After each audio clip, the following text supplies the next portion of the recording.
Bienvenue dans la 4e vidéo de nutrition et diététique destinée aux futurs infirmiers relais en soins de plaie. Nous allons approfondir ici les besoins nutritionnels en cas de cicatrisation. Juste après la blessure, la cicatrisation est un site prioritaire, mais il ne le reste pas sur le long terme. C'est pourquoi en cas de plaie importante, il est indispensable d'avoir des apports alimentaires optimaux en nutriments qui interviennent dans le processus de cicatrisation.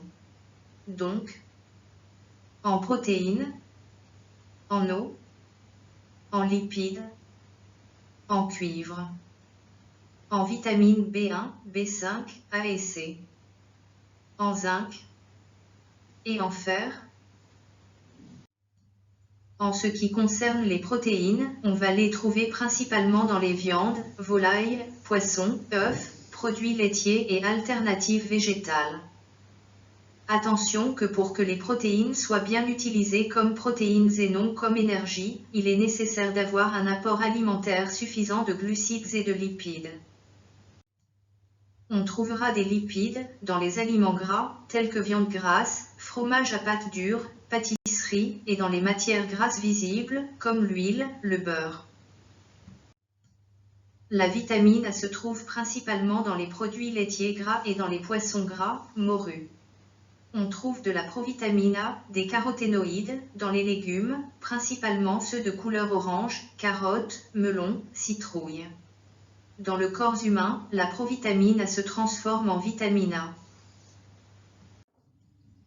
Les légumes et les fruits, principalement les agrumes, oranges, citrons, sont de grands fournisseurs de vitamine C. On utilise également cette vitamine comme conservateur dans toute une série de produits transformés. Les carences sont rares.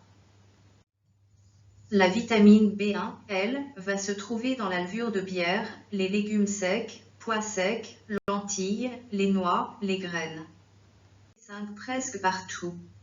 Du coup, les carences sont très rares.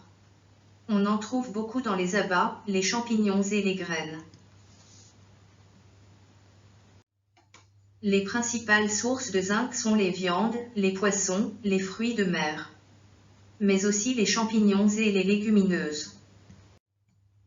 Les viandes rouges et certains légumes, lentilles, épinards, sont riches en fer. Tout comme la vitamine B5, le cuivre se trouve presque partout. On voit donc rarement des carences en cuivre. Il y en a particulièrement beaucoup dans les abats, les fruits de mer, les fruits à coque, noix et le cacao. En cas d'apports alimentaires insuffisants, il ne faudra pas hésiter à supplémenter la personne afin qu'elle ait un apport nutritionnel satisfaisant.